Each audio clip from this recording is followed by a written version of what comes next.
Good evening. Good evening. Yes, Madam Commissioner. How are you? Good Minister. Yes.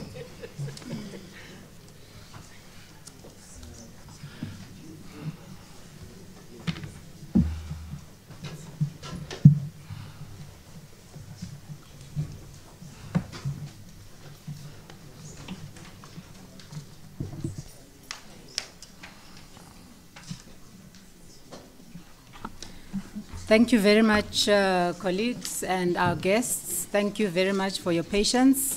Our briefing is about to start. I will introduce myself.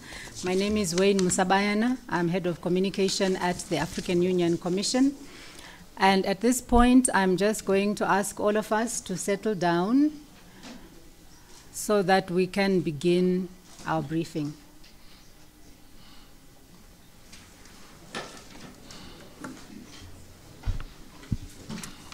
Okay, so this is the briefing, a very important briefing, because it precedes an equally important summit. And that summit is the Africa Climate Summit. It will be held in Nairobi, in Kenya, from the 4th to the 6th of September. And the theme for that summit will be Driving Green Growth and Climate Finance Solutions for Africa and the World, Africa in Solidarity for Global Climate Action. And to give us our kickoff with very brief remarks, we are joined from my extreme right by Honorable Soipan Tuya, who is the Cabinet Secretary in the Ministry of Environment, Climate Change and Forestry of the Republic of Kenya.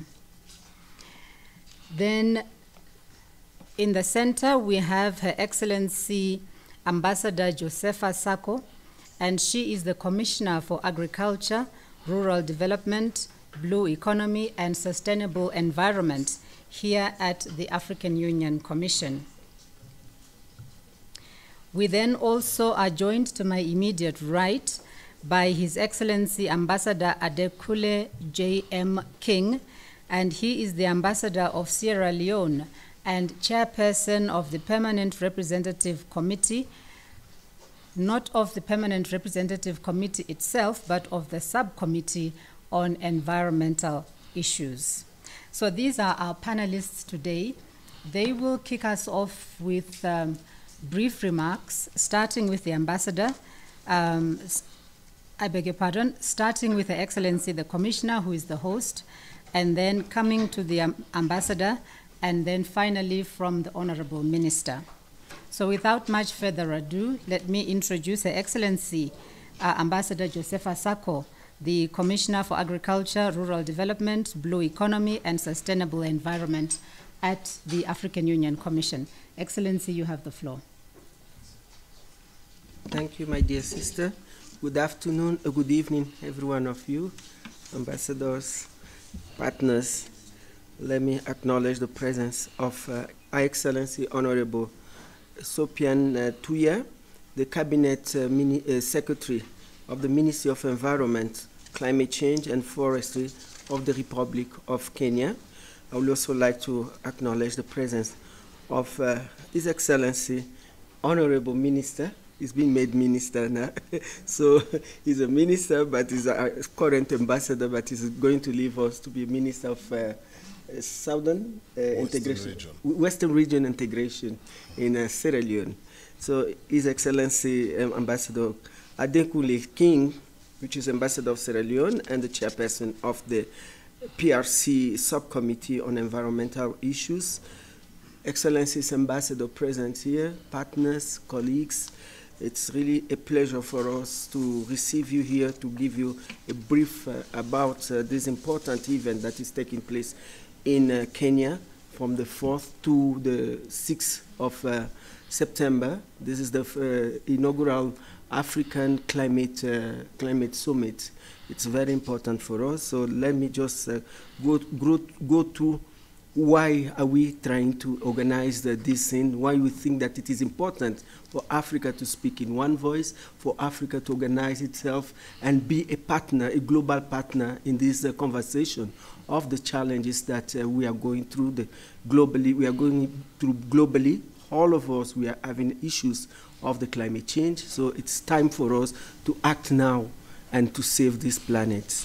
So Africa is determined to bring about transformative development in order to achieve the aspiration of our blueprint, which is the Agenda 2063, the Africa we all want. Linked to these lofty goals are the various flagship programs, such as the African Continental Free Trade Area, the Industrialization Agenda, the Integrated High-Speed Train Network, the Grand Inga Dam project, and the CADEP project for the transformation of agriculture on the continent. Those are the real flagship programs that we have. So, but these flagship programs, we are not seeing much progress because of this issue of the climate change. We know that the environment is life, and where we live, we need to really take care of it. Once it is sick, it is disturbed, we cannot achieve all the goals that we are setting to ourselves in our blueprint agenda, like the Agenda 2063. Africa has the right human and natural resources to achieve our development goal and to contribute to the development of other continents as well as to addressing global challenges. Let me share with you some statistics about the impact of this climate change. Yet on the continent, we have 400 million of our people in Africa have no access to clean drinking water because we don't manage our water perfectly good. And then we have 700 million have no access to good sanitation on the continent. As if that is not enough, because when we don't have water and sanitation, we have other issues. About 44% of the population is currently in darkness due to lack of electricity, whereas we have all the potential to really have mostly the rural electrification, because we cannot talk about digitalization when we don't have light, so it doesn't happen. We have to look at it very seriously because we need electrification. So with this, while we have also 800 million people in Africa have no access to clean cooking means. That is why deforestation is there. And our women, mostly in the rural settling, they are suffering because they don't have a very, mechanical tools for them to remove all this dodgery that they used to use in their own settlements, which implies that they are exposed to black carbon, which is risky for their own life, even in terms of public health. It's an issue. So I think those are the areas that we are going to debate and we are going to correct. Climate change has had a knockout effect on Africa's development and continue to subject more and more African into hunger and malnutrition. If you read the latest report from FAO, you can see that this region is the region where we have more hunger and malnutrition when we have all the ecosystem, favorable, conducive environment to feed our own people and feed the world. So we have the issue of stuntedness and poverty that is also accountable due to these issues.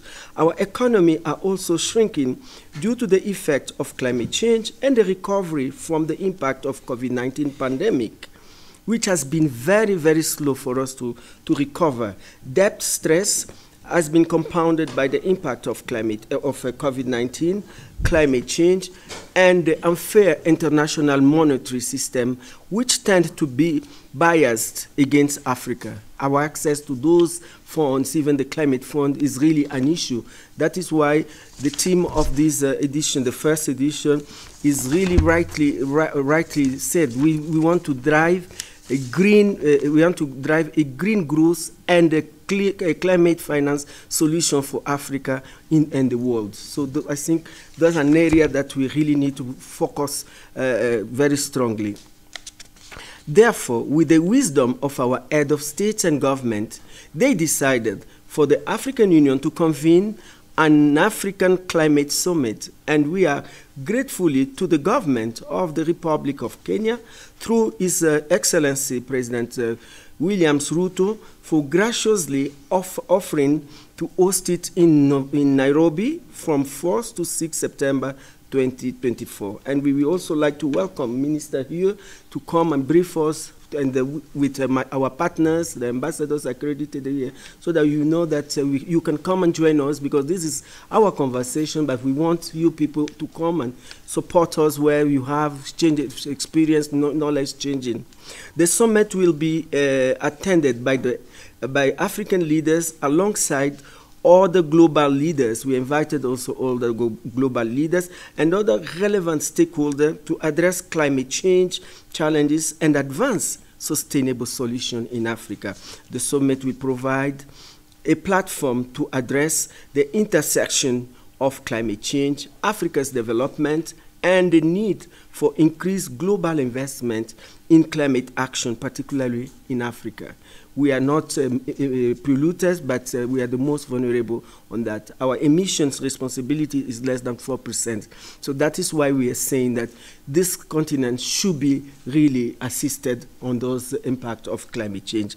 To seek the launch of a renewed African ambition for green growth and promote climate finance solution, the expected outputs includes the African leaders Nairobi Declaration on green growth and climate finance solution, a pathway to a new global financial deal, investment commitment, and announcement of measure initiative.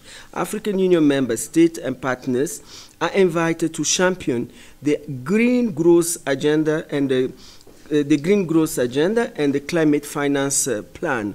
Presents these two areas, they present, or tools, they present a transformative partnership opportunity and track new finance and investment. The summit's output will serve both Africa and the world's ambition for climate action, focusing on 5 core growth drivers, including, I will just go through because of the interest of time.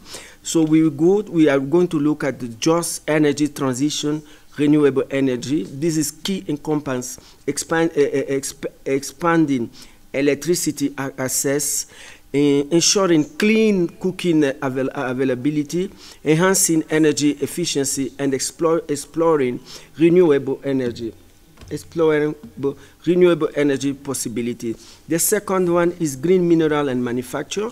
The third one is sustainable agriculture, land and water, ocean uses. The fourth one is sustainable infrastructure and urbanization. And the fifth one is the natural capital. Also, we'll be discussing other issues of adaptation, resilience to climate risk, and carbon finance. Therefore, this inaugural Africa Climate Summit provides an opportunity for Africa to consolidate its united voice on matter of climate change, sustainable development, and to mobilize support for the implementation of the continental programs and policies such as the African Union Climate Change and Resilient Development Strategy and the Action Plan, which covers almost all these thematics that we are doing. So we really need to implement this, our own African Union climate change. This is our common position. All these issues that we are talking is already embedded in this strategy. It will also have pre-events such as the Climate Change and Development for Africa Conference and the Youth Conference, which will also feed into the summit. On behalf of the Chairperson of the African Union Commission, His Excellency Moussa Faki Mohamed, I would like to appeal to all heads of state and government, ministers of foreign affairs, finance, environment, and agriculture to attend this very important summit in order to unlock Africa's development potential. I thank you for your attention. Thank you very much.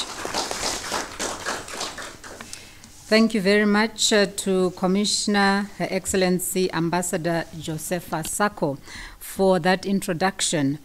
And now we move on to bring in Ambassador, Minister.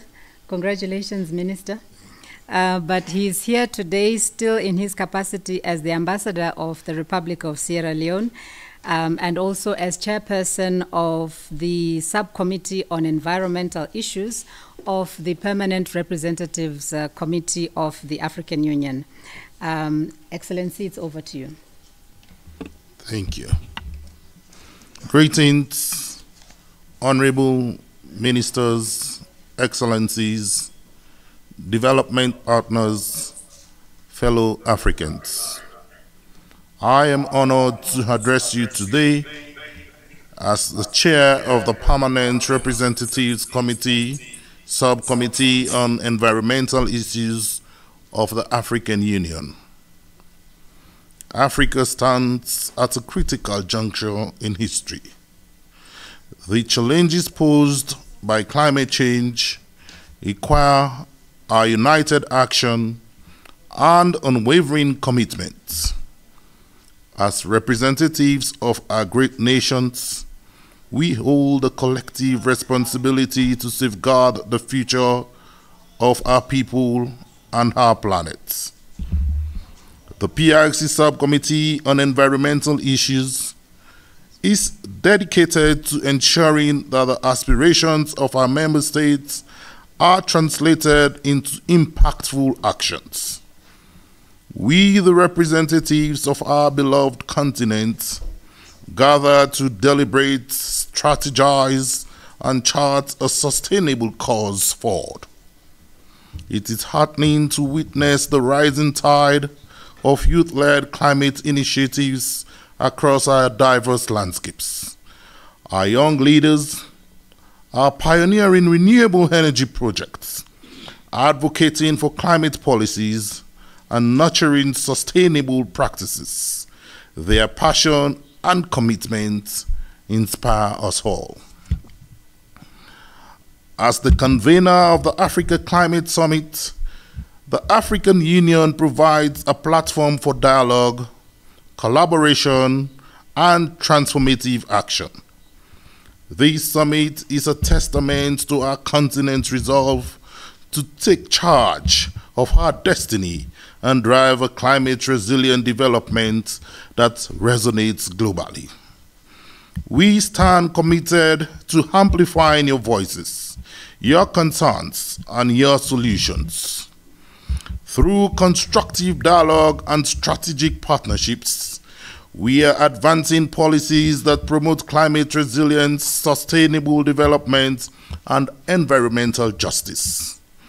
Our shared vision is one of climate-resilient communities, thriving ecosystems, and a future where every African can pursue their dreams without the shadow of climate uncertainty. In the spirit of unity and collaboration, let us seize the historic moments, this Africa Climate Summit, to redefine the narrative of our continent. Let us empower our youth and women, honor our traditions, and shape a future where Africa's interests are not only protected, but also serve as a beacon of inspiration for the world. I invite you all to engage, to contribute, and to drive change. Together, as proud representatives of Africa, let us leave a legacy of hope, resilience, and transformation through the upcoming Africa Climate Summit. Thank you. Asante, merci, sukra, muito obrigado.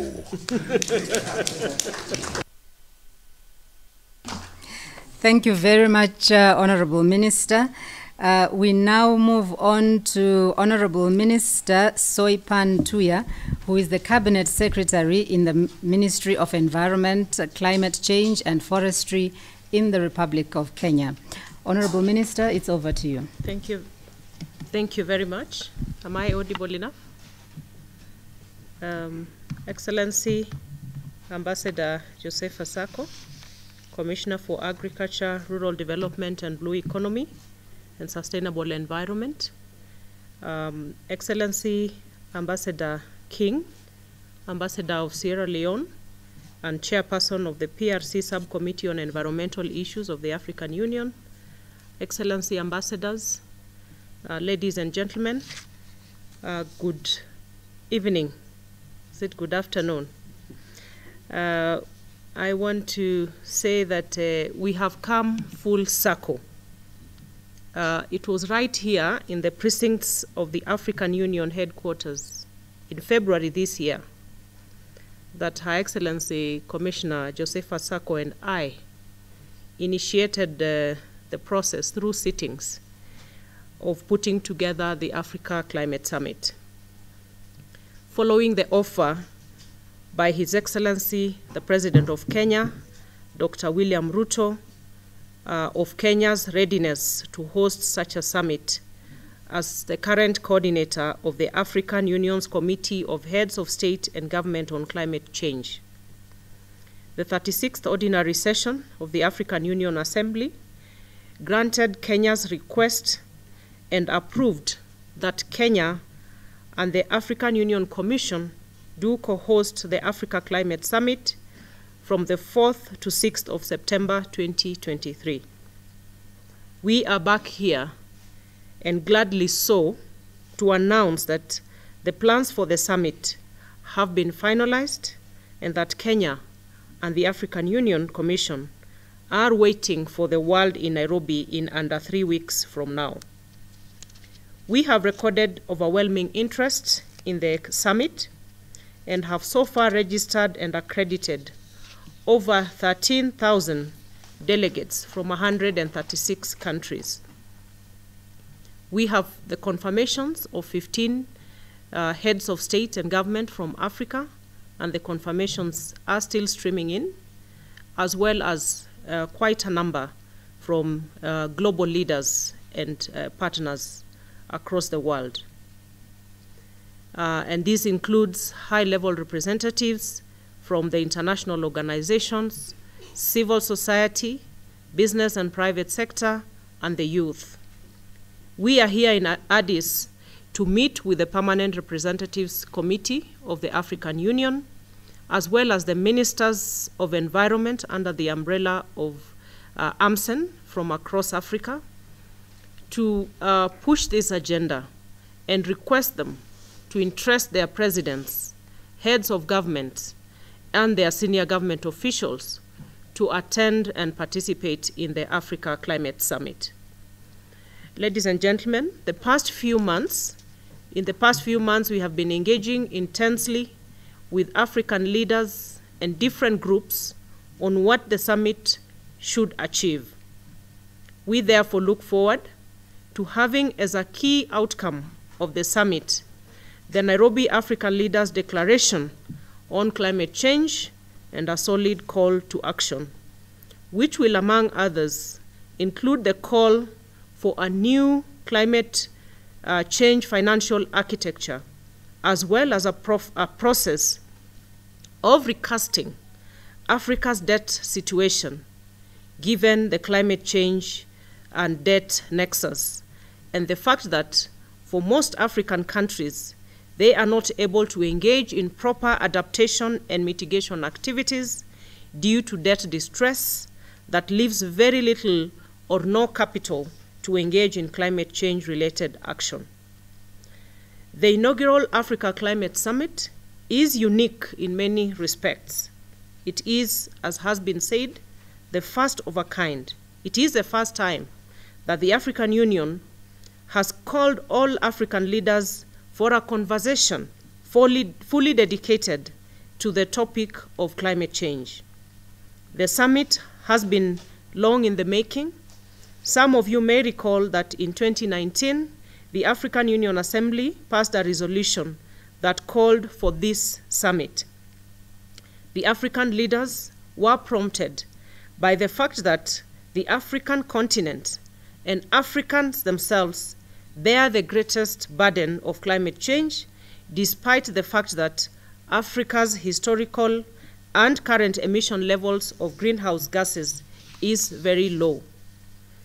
The African leaders were also concerned by the fact that at other international fora on climate change, the developed countries make promises year in, year out, but the promises and pledges are not met with any solid commitments or actions to see through the globally agreed measures that would help climate change adaptation and mitigation.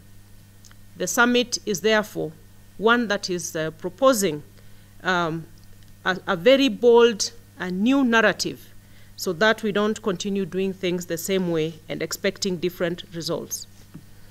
The international meetings on climate change have done very little to reduce emissions of greenhouse gases, which are rising by the day. New reports by Intergovernmental Panel on Climate Change show that carbon emissions are increasing and the world is not on track to keep temperatures within the 1.5 degrees as set a target under the Paris Agreement. Against this background, the Africa Climate Summit has therefore been planned to show the solutions that the continent of Africa can provide to the global community in combating climate change. The solutions that will be fronted from the Africa Climate Summit are therefore those that are calling for the urgency and the scale, and also that we have to approach this from a global perspective. The summit is going to show the immense resource potential in Africa, and I will not go into the details as Her Excellency has put out the statistics in terms of the potential, the untapped potential that lies in Africa, the renewable energy potential ranging from solar, hydro, and wind energy. The continent also boasts of large arable agricultural land that, if properly exploited, can feed the whole world with least emissions of greenhouse gases. Africa, in this summit, will also showcase its critical green mineral potential and advocate for value addition of these minerals in Africa to create jobs for the large and growing population and reduce the carbon footprints of processing these minerals outside of the continent. Africa will be showcasing the immense carbon sink potential that go a long way in ensuring the much needed carbon sequestration. Africa will be urging the world to bring capital that is adequate, equitable, timely, and at scale to match these resources as we move the world towards a green growth and low carbon development pathway. Ladies and gentlemen, the Africa Climate Summit is not going to be a forum for blame games. It is going to provide an opportunity for partnerships where Africa and the world are offered trade and investment opportunities in ways that ensure sustainable development. Africa is willing, and is demonstrated through this summit, to commit its assets, including those that have been espoused, to lead the global decarbonization agenda. That is what the summit will be about. It is time, Africa, it is time that Africa became the solution provider to global problems, as opposed to the normal stories and depiction of Africa as a vulnerable continent awaiting support from outside, because we believe that with the immense resources that we have that require the capital, require the innovations that we may not have, will actually be available for investments that provide a global decarbonization for everybody.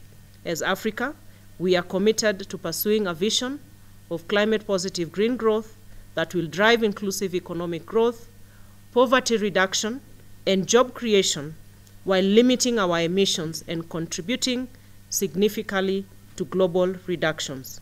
Ladies and gentlemen, the African Union and Kenya are inviting you to come, engage, and participate in this summit in September, and thereafter we will continue this advancing the outcomes of the summit in other global platforms, including the UN General Assembly, the COP28, and other international forums. We are waiting to host you in Nairobi. Karibuni. Thank you very much, Honorable Soipan Tuya from the Republic of Kenya. So, colleagues, we have now come to the section where we do our question and answer. And you will pose your questions to specific panelists up here. So once we get started, you will raise your hand if you have a question. And if you've been asked to speak, please start by giving us your name and the news agency that you're representing. And as I speak about that, I think it's an opportune moment for me to also welcome all the colleagues who are joining us online. Looking through the numbers here, we have 125 people who are joining us online. So thank you very much for this interest in this very important summit. Those of you who want to send in your questions online, from online, and this is only for journalists, by the way, only those who are journalists can send in their questions, and you can use this number +254 725 516089. So you can send in your questions through that WhatsApp number, identifying yourself by name and by the organization that you are working for, and I will then pose your question to the panelists here.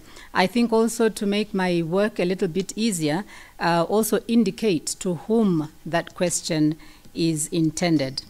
All right, so now let me start with those who are here to see if we have any questions coming from the floor. Please, sir, go ahead.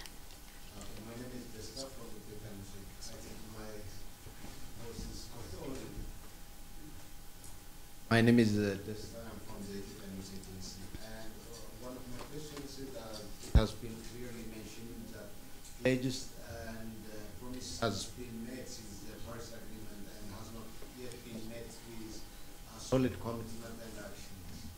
And what are the plans as the African Union and its plans in the upcoming COP with regard to this?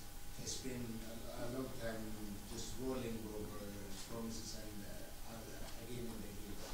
And the other question, what I would like to ask to the Commissioner is, what are the initiatives with regard to carbon market in utilizing and unleashing the potential that Africa has, and even enhancing and capacitating the nations with this regard?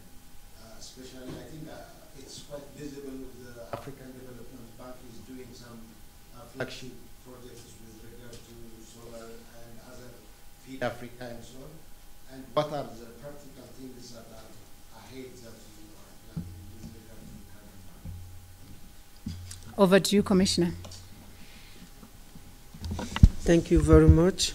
Your first question on the pledge is to say that we should really rely on our own domestic resources first, because we've been getting pledges, but you know the Western countries are not really complying with what they promise. So I think it's time for us to really start, having our own resource mobilization. That's why this particular summit is very important, because one of the areas where we really have a bottleneck is about finance and investment in the climate action.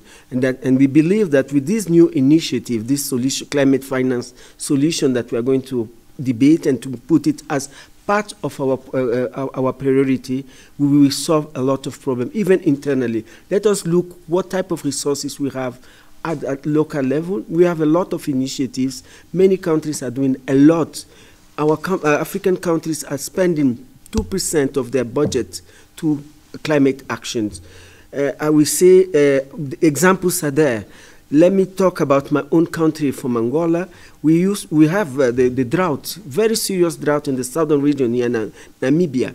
my government was able to build a dam with our own resources. We did not play any, we didn't wait, because all the population, the community there, they are pastoralists, and they lost all their animals. So the government came with its own effort, you know, to mitigate the impact of climate change. Here in Ethiopia, we know that we have also the problem of drought in the Horn of Africa. Ethiopia today, because of the impact of Ukraine, those are conflict, Ukraine and the Russia crisis. Ethiopia today is producing wheat and is importing at the regional level. So I think our countries are really making a lot of effort. We have a lot of initiatives here. We have, like I said on my statement, we have our own African climate change and resilient development strategy. If we go through implementation phase, I think we will alleviate all this, and we will start having a resilient, transformative, you know, action for most of our sectors, mostly agriculture. We have agriculture, industry, and energy. We really need resilience program, because in order to combat and get ourselves, you know, resilient to all these shocks that are coming. The second question you said about the carbon market. Indeed, we are in conversation with partners and to say how we can talk more about carbon market, because many of our community or our leaders even, they don't know the mechanism of this carbon market. And we know that we have a lot of potential. So we need to, first of all, to try to make advocacy and present what type of what does this carbon market means, because when we go in our conversation in some platform, we see the way African carbon, you know, people that are working, countries that are already working on carbon market, a ton of a carbon in Africa is $8. But a ton of a market in the other regions with the same problem, you know, it's about $60. So those are the type of areas that we are trying to really, you know, create awareness of the importance of this one, and try to, you know, come out with a proper initiative amongst us through workshops, through a lot of knowledge exchange. And we know that one of the countries that is doing very well is the Gabon. Gabon is doing very well. Last year we were there for the Climate Week, and we saw some good lessons, good examples of Gabon in terms of gaining something, but the price is still very low on the carbon market. So we are working with UNECA and see how we can start working with our member states so that we can also put it, you know, on the win-win pathway for the continent. I thank you. Thank you very much, Commissioner. We will now take a question from one of our colleagues who is online. But before I take that question, I need to see how many possible questions we will have from the room so that we can better manage time. Do we have many questions that are going to come up?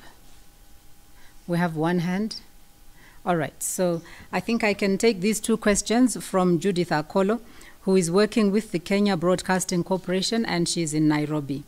Judith says, how does Africa intend to go green when most countries are still dependent on energy generated from fossil fuels? The second question, what are some of the ways that Africa intends to use to generate internal resources to drive its green growth agenda, other than dependence on external funding from the developed North? So I think perhaps I will allocate the first question to the Minister, and then the second one to the Commissioner, with a comment from the Honorable Minister. Thank you very much. This is to Judy. How we intend to go green when most African countries are fossil fuel dependent. Yes. I think one of the things that we all agree on is that the decarbonization agenda is very important. It's very critical, and there is no better time than this for us to recast our strategies on decarbonization. And the framing of the summit is such that the key pillars of the summit actually do a very good job of summarizing the renewable energy potential for Africa, and the arability of land in Africa, the carbon sinks, and the need for us to come together in one common voice is that we need to strike the balance. For those that are fossil fuel dependent, we have opportunities for decarbonization through an investment, green growth investment pathway. And those are the conversations we are inviting. And it is a win-win. And through the summit discourse, we are also saying that one of the greatest impediments to most of our African countries, even to do the just transition, is the debt distress situation, which is going to be the core discussion within the summit, so that we do not continue with the current situation where development and climate action are mutually exclusive.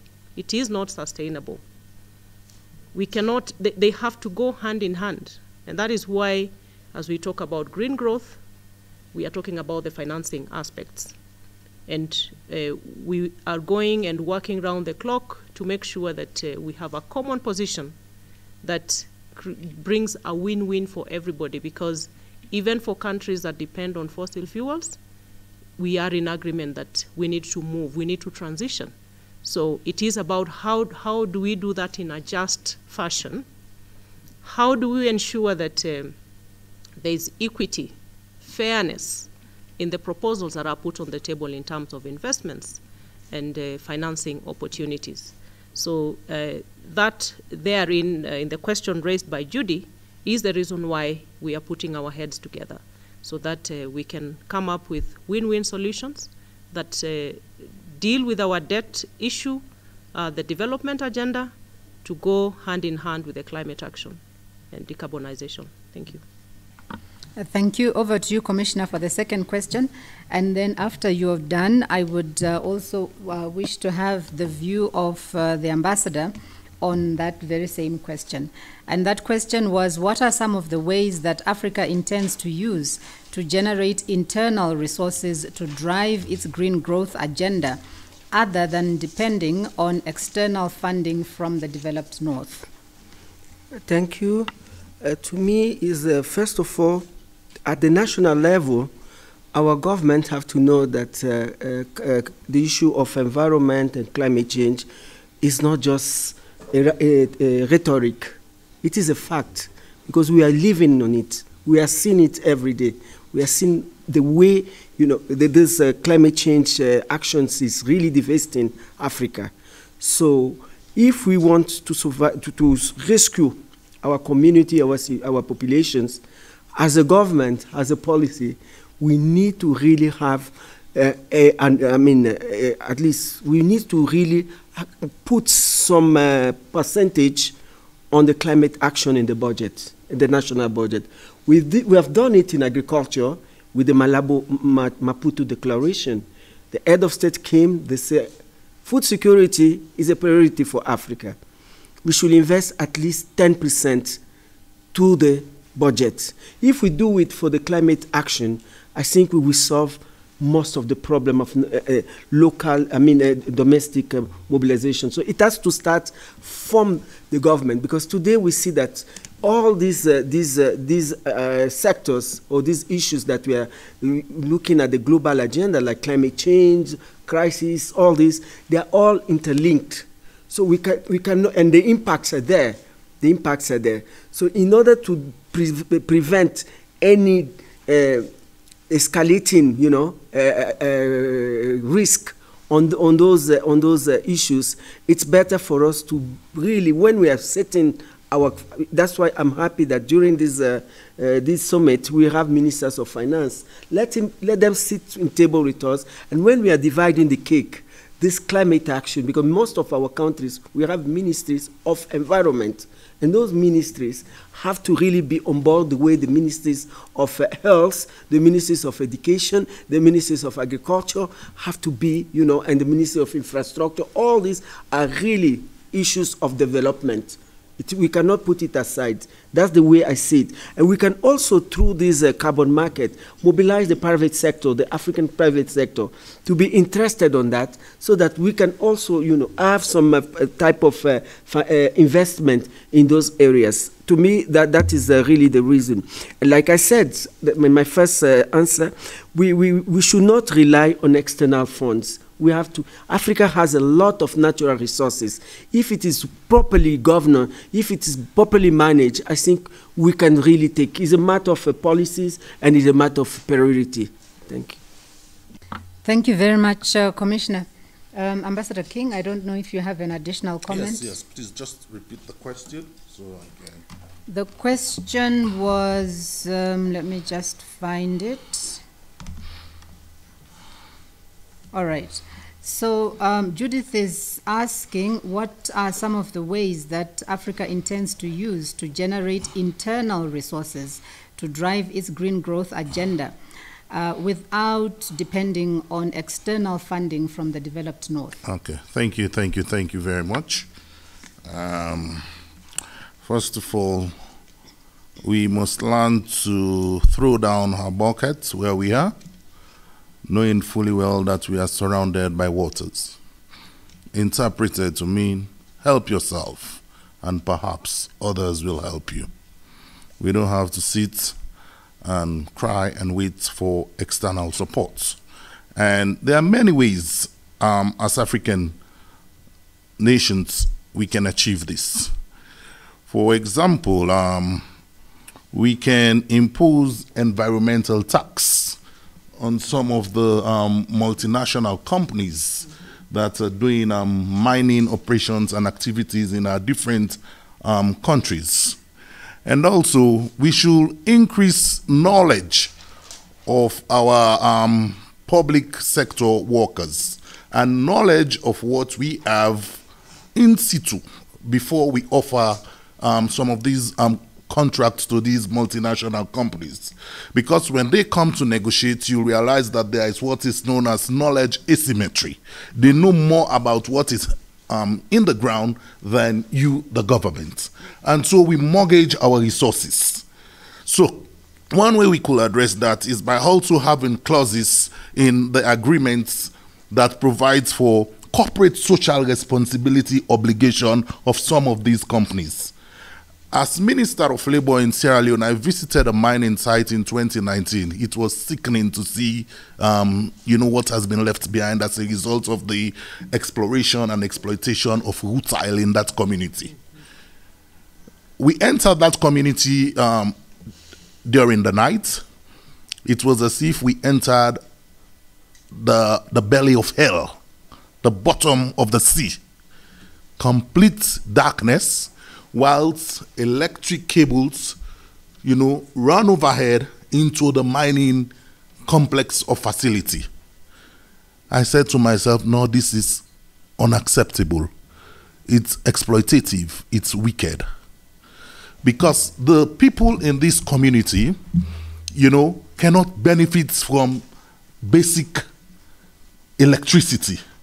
So one way we could address this is by imposing the need for corporate social obligation, corporate social responsibility obligation.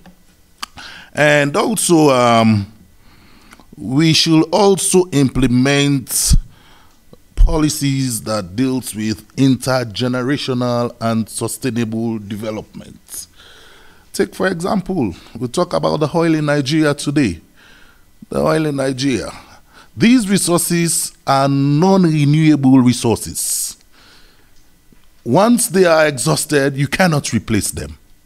So this generation today, enjoying the wealth of the oil deposits, when they exploit it, they exhaust it, 50 years after.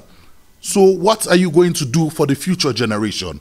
They have no resources to use to finance development.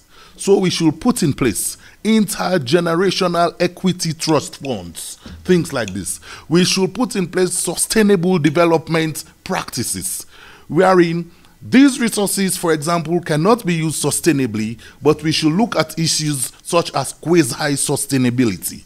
By that I mean, by quasi-sustainability, I mean we can provide scholarships for children. Can you imagine a poor child from one back village in somewhere in any part of Africa? You provide opportunity for that child to attend the best university in Spain, the best university in Russia. If you have a Russian company, they are the best university in America. So we invest in them, quasi-sustainability. And then also, I think, yes, I've mentioned the environmental tax, investment in education, and then, again, we should also put in place policies that deals with the restoration and decommissioning of our environments. Take, for example, the Norwegians, for example, in the North Sea, after, you know, say, exploration of a mining field, they look at possibilities of transforming that particular location into a fishing reef, wherein fish will come and feed.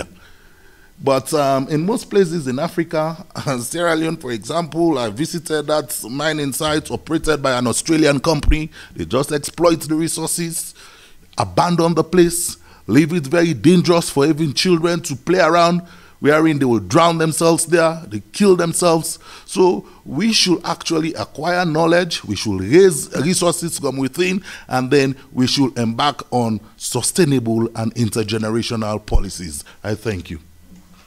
Thank you very much, Ambassador.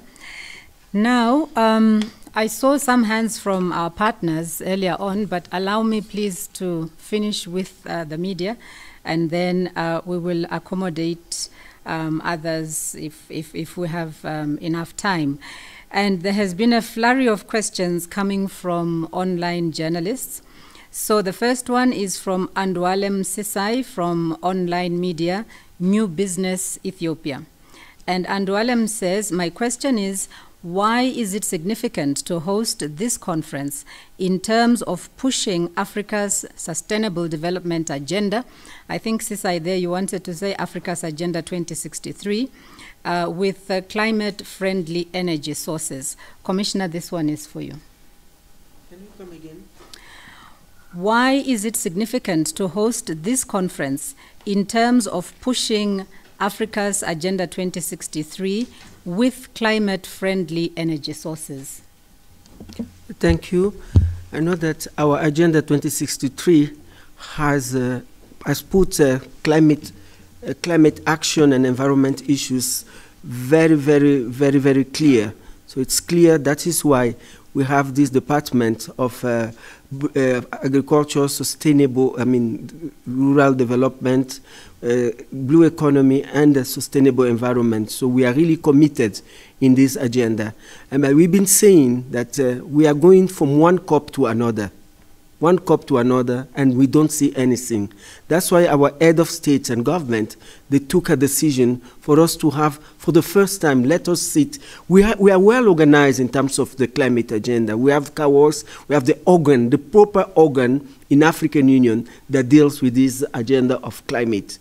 We have CAWOS, we have our STC, we have a STC that also looks at the Specialized Technical Committee, which is ministerial. It also looks at the issues of environment and water, all this.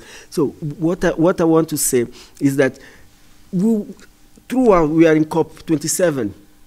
We don't want to go to COP 1000. Like I'm saying in all the platform, we all will be dead, most of us that are assisting this conversation. So we want to stop COP 1000. COP today is becoming a tourism.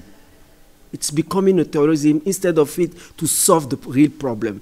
We go there, we pay bedrooms in those capitals for $2,000. You know, when you stay there for 10 days, you are paying $2,000. In 10 days, that is $20,000. You can transform a life in a small community in the rural settlement. You can bring light to to those people. You can bring new type of cooking tools to those people. So we cannot just go there and stay there for almost 1 month, and there is no deliverable. There's nothing that comes out. We are lucky that the last COP 2027 in Sharm el-Sheikh, we could at least table the issue of adaptation was in the conversation and loss and damage. But we have to go more. So the advantage of this event, I mean this summit, is that what we are going to say here is what we are going to take there. And we want to do it together because our own our own policy here is to talk in one voice. And the problems are similar, from the northern part of Africa to the southern part of Africa. So we want the success, this declaration, this Nairobi declaration, to be our own bill to introduce so that they should adopt. Because this is our problem. This is made in Africa.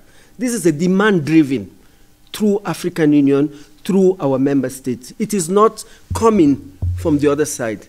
So I think we need to value our own responsibility. So when we go to our partner, we say, this is what we want. Because when you look at the EU, they have every year they have an initiative. They never carried us along. They never engage with us. They do it among their community. And then after, when we are discussing during our partnership, EU, they say, this is what we want. That's the way we should go. We should change, the ambassador minister said we should change our narrative and go the way forward, because it's no longer that era where we didn't have skill. Today we have skill. We should not allow people to come and hijack our ideas. At times they don't have ideas. When you say, I want to do this, look at the Great Green Wall. It has escaped in our hand because of poverty, because we are not taking our own responsibility. If we take our own responsibility, we initiate our own initiative, the partners, they will come. But they will come with 20%, or they will come in technical support, but they cannot do all. They too, they have problems in their own country. They will not take care of us. So that is the question. Thank you very much. Do I see any hands from the floor? Priorities for the journalists first. Thank you. Let me go back to the journalists who are online. And this one is Chloe Farrand, who is writing for African Arguments. And Chloe says her questions are for Honorable Soipan Tuya, the first of which I can answer because she's asking about the number of heads of state and government who have confirmed attendance, and you have already indicated that it's 15. Then she goes on to say, could you please respond to accusations put forward in an open letter by nearly 360 civil society groups that the African Climate Summit's agenda has been unduly influenced by consultancy McKinsey, which is pushing their own agenda? Minister, over to you. Thank you very much. Indeed, we are aware of the online accusation that certain international think tanks have hijacked the agenda, and that is extremely far from the truth. As we have said, this is an African Climate Summit, but we are also inviting the world, global partners, global leaders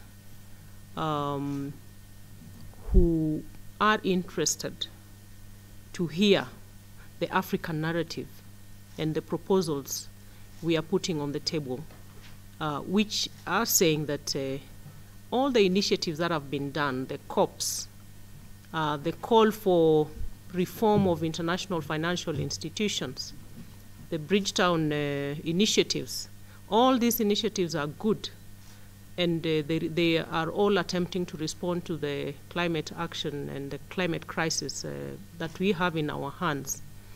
But we are saying that those are not enough.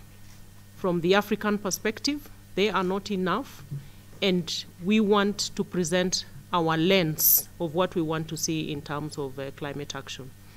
So by the global nature of the summit and the discussions that are going to be carried on at the summit, we have different partners, and I have just stated we have civil society organizations, we have consultancy firms that have come and listened to what we are saying, and they have input and they have suggestions. But I can confirm to the world that this is the African position that we are projecting. We have a draft declaration that has been circulated to all heads of state to input, and you know, we are going to have it read out jointly by the African heads of state in Nairobi, and that is the African agenda. That it has had contribution from global players, yes, and it is because of the global nature of the proposals we are putting on the table, but we are presenting an African agenda in Nairobi. Thank you. Thank you. I'll come back to you, Minister. Sorry, just to say that, and we have invited civil society organizations, are very critical players. In fact, we have had a number of pre-summit engagements with the varied civil society players, and we are going to have another very robust pre-summit activity in the run-up to the summit, led and spearheaded by civil society organizations. And we have a fully fledged secretariat in Nairobi, engaging with everybody, the youth, the women. I can see some youth leaders here, and engaging with different civil society organizations. And I want to say that we are open for anyone to come forward and engage, put your issues on the table, and we are not closing out anybody. And least of all, civil society organizations, because we value their input. Thank you very much, Minister. I'll come back to you again because this is related. So this question is coming from Helen Shikanda from the Nation Media Group in Kenya. And she says the budget for the summit is about 26 million, but we have managed to mobilize about half of that amount. How do we plan to fill the gap before the summit starts? Let me say again that we have received overwhelming support from different fronts, from states, both within Africa and beyond. Development partners varied in scope in terms of the support we have received. And yes, the summit budget has been stated, 26 million. And we are in a good space, I must say. The deficit that we have currently is in a good space because we are still engaging with partners who have made commitments, may not have been firmed up, but we are okay. We are doing okay with the budget, and Her Excellency can confirm that. And this is a demonstration of how timely this discussion is, as has been demonstrated by the varied and very intentional support we have received. And like I said, of the 13,000 registered delegates, they cover 130 countries, and that is encouraging for us, that indeed it validates the fact that this is timely and of interest to everybody. Thank you. Thank you very much. I will come to Minister King, and there are 3 questions here regarding young people. And these questions are coming from Kwabe Victor, who is a journalist of Climate Lens News.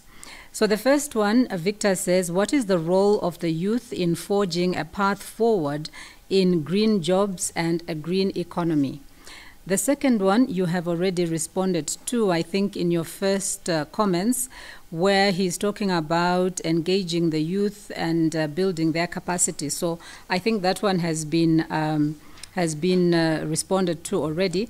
So then the second question effectively would be, is the inclusion of the young people in addressing the diversity of climate change space green jobs encompassing both youths from marginalized and urban areas? Those 2 questions for you, Minister. Okay, thank you very much. When we talk about the role of the youth, in forging green economy. It should be noted that in Africa currently, the rationale for engaging the youth, not only in forging green economy, is paramount. Because we have the problem of the youth bulge, wherein we have this mass, thousands of unemployed youths who do not have any faith, do not have any confidence in Africa, who think that the only way they're going to make it in this world is to go to Europe, and thus willing to take the risk of going through the dangerous Mediterranean Sea to find themselves in any European country. So it is important that we engage the youth, that we care for them, that we provide for them. Otherwise, they are going to be a tool in the hands of bad politicians for fomenting chaos in Africa. Thus, we should look at providing incentives for them.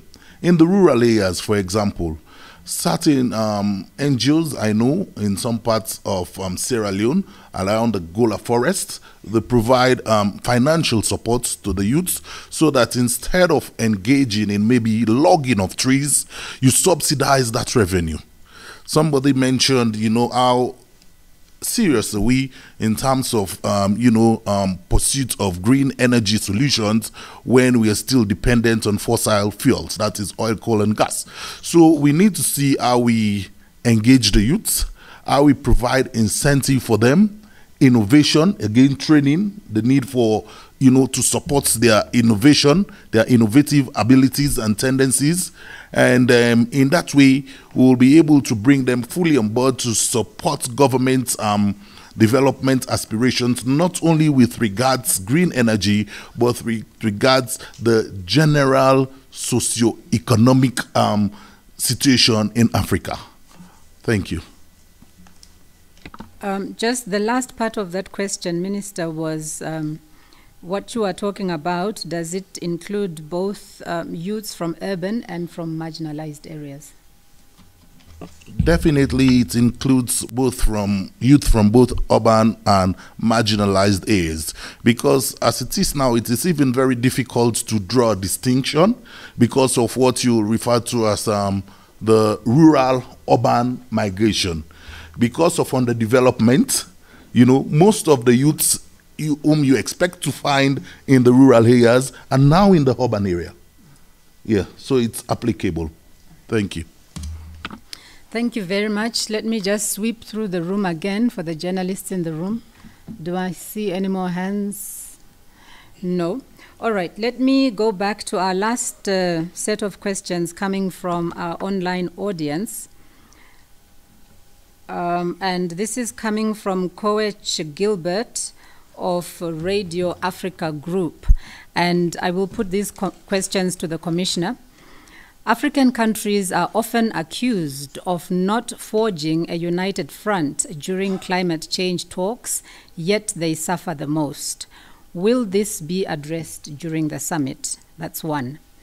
The second one is when the Cabinet Secretary says we will be calling for a new finance architecture.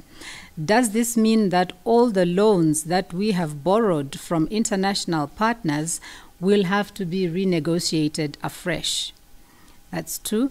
Then lastly, during the summit, will African countries take a position on financial institutions still funding energy sources such as coal? Commissioner, those three questions for you. Thank you. United front.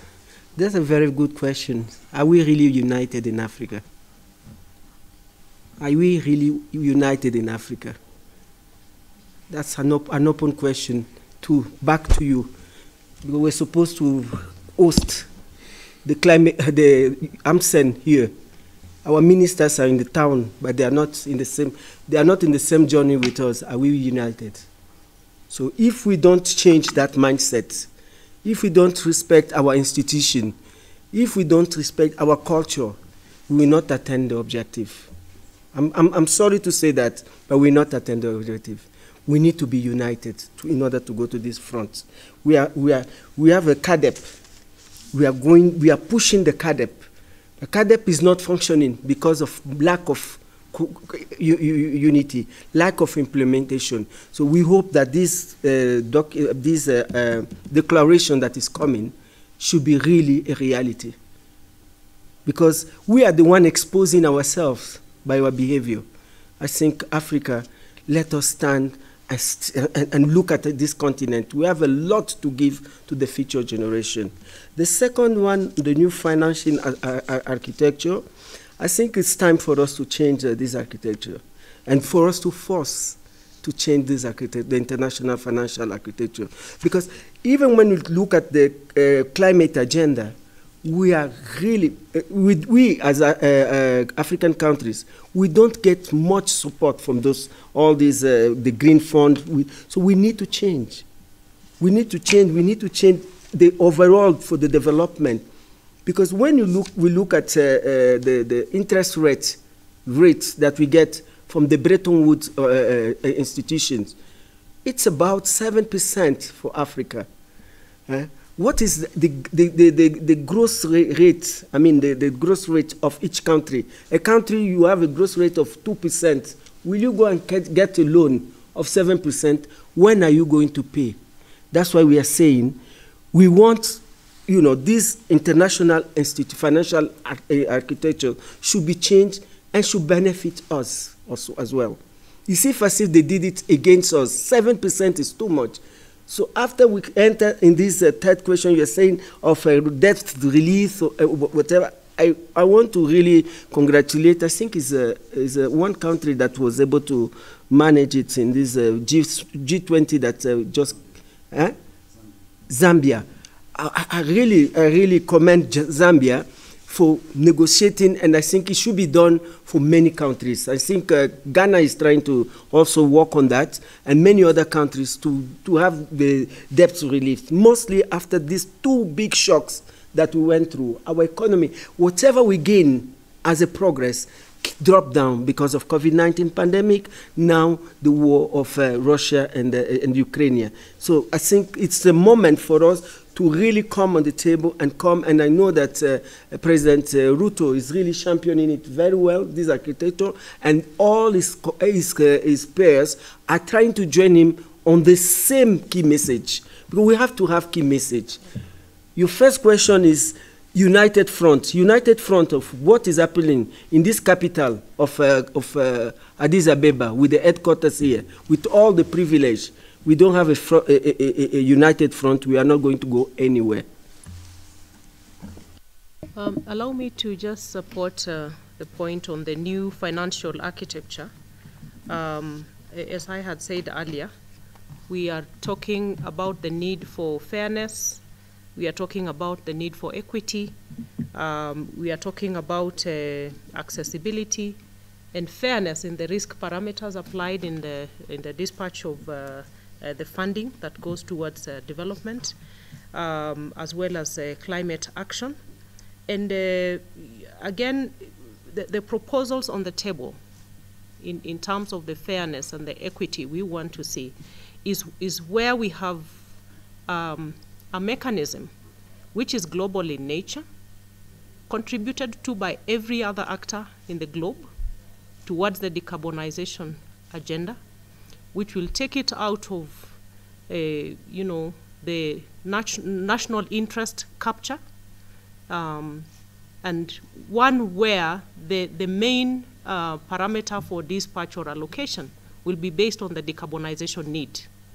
And that then speaks to the question that somebody asked on how do we onboard countries that are fossil fuel reliant when we have a mechanism really targeted at decarbonization and distributed according to the decarbonization needs, as we all come together to say this is a global problem that we must deal with globally, and everybody is an equal player or an equitable mechanism through which everybody has a stake and whose goal is really that just transition. So again, in the discussions that are ongoing, this is one of the solid outcomes with specific proposals that is going to come of the Nairobi Declaration. Thank you. Thank you very much, Minister. I'll just take the final comment, which is coming from one of my own constituents. And this one is Abdul Karim Mojid from Nigeria, who is with the Premium Times in Abuja. He says, I've observed that traveling across African countries is quite expensive, and this could be a major challenge for journalists who intend to attend and report on this significant summit. Are there funding opportunities for genuine journalists in this regard? I feel it is important to prioritize journalists' participation at summits like this to amplify the African climate stories. And also, I have applied for accreditation to cover the summit, but I've not gotten any response yet. I feel that it is important to know the status of this application in order to plan accordingly, as most hotel accommodations in Nairobi are getting fully booked already, while prices of flight tickets are skyrocketing significantly.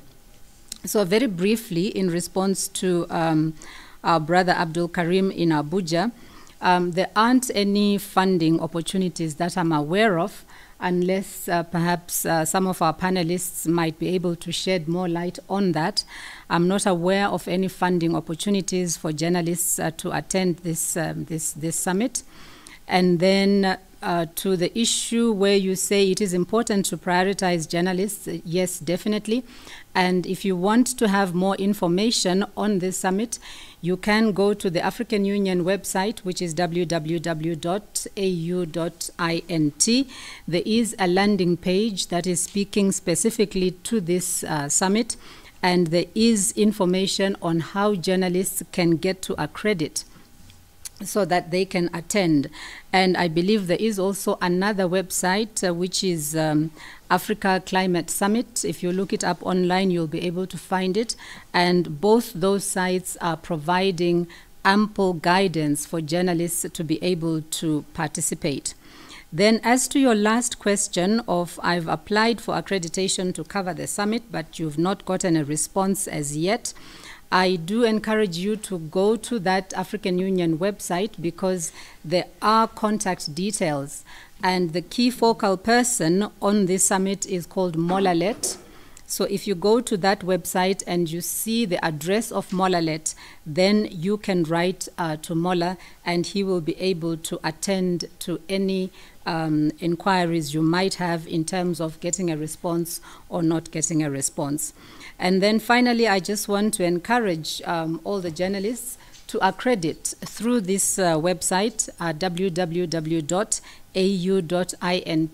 and also to inform you that the accreditation ends on the 28th of August. So we still have a few days before that website is then closed. So please go ahead and do your accreditation. All right, now I've seen some hands going up from our partners and other attendees to this briefing. I have a note here that says that there is another briefing session coming up after this. So I think perhaps we should take advantage of that to answer any questions that might be coming from the non-journalist participants. Commissioner? Oh, I thought you were saying something. No, I was asking, there's another one after this? This is the note that I have here. Is it still on the same topic, the climate, African climate? Yeah, it says there is another briefing session for the, or would you prefer to hear the views very quickly? Because I will soon be traveling. Okay, Yeah. All right. So very quickly, I saw a few hands going up. Okay, the first one was the gentleman here. Please be very brief because we've overrun our time, and then we'll come to you. Thank you. No journalist from the Netherlands Embassy. Just some practical questions. Maybe first to Minister Tuya. This company huge, right? More than 30,000 delegates and so on. Can you say a little bit in terms of conference center, hotels,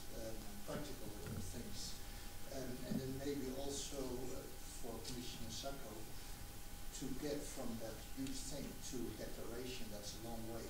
And it's a complicated discussion with many topics.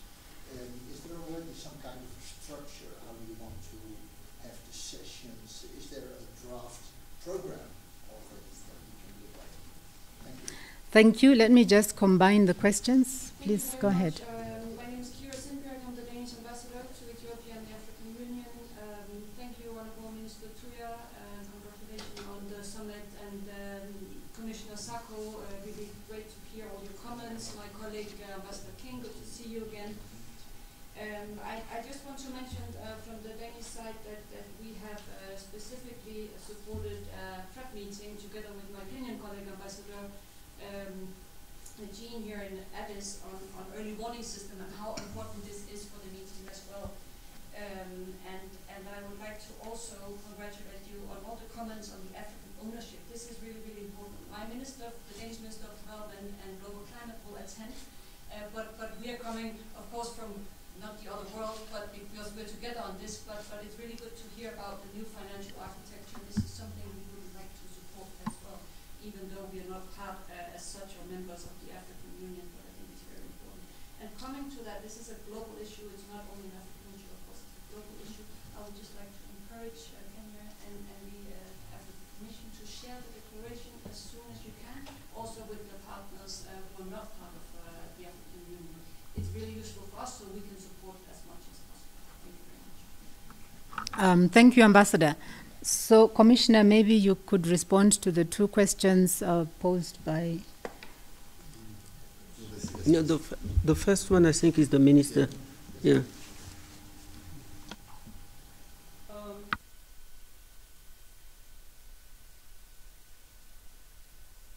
In terms of the practical logistics, so the summit will be held at the KICC, the Kenyatta International Conference Center, and we have a multi-sectoral team really that is looking into the security, the transportation, the accommodations, and a lot of that information is getting updated on the summit website.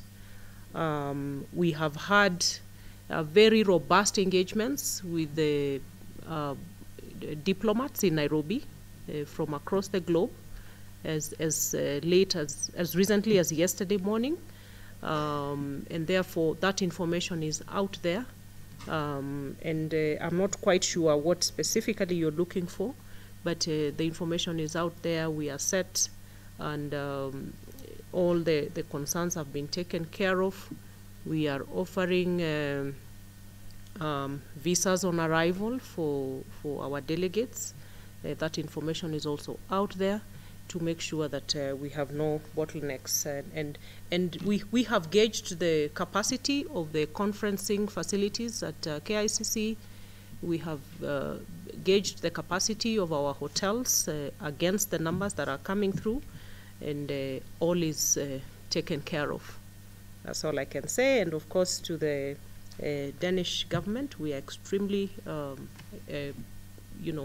acknowledge and value the support that has come through.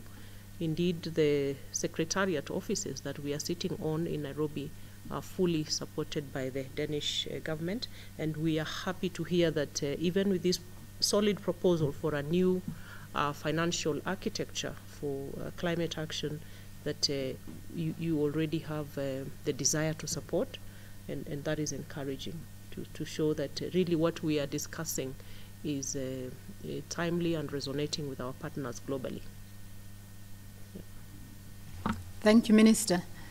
The colleague from the Danish, both your questions have been answered. Okay, could you give the second one, please? Okay. Yes, thank you. Yes, we have a draft program and the declaration. We're still working in the language of the African Union. It's been done. We have started sending it to the missions, the diplomatic mission of our member states first, because this is our document. Let us get the input from the capitals, and then after we will put it public, because we even have a time frame, because we delayed a little bit. By 22nd of August, our member states should bring their own input, and then maybe we compile it very well so that we can become on a public space. Yeah, thank you. Thank you very much, Commissioner. So that brings our press briefing for today to an end. Before we all stand up and disappear, let me thank very much our panelists who've been with us today. From the far right, Honorable Soipan Tuya, Cabinet Secretary, Ministry of Environment, Climate Change and Forestry in the Republic of Kenya. Her Excellency Ambassador Josefa Sacko, the Commissioner for Agriculture, Rural Development, Blue Economy and Sustainable Environment.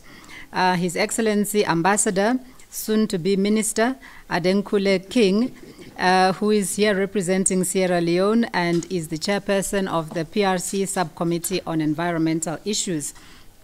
Let me thank very much all the colleagues from the media and communication sector and others who've come to support this press briefing.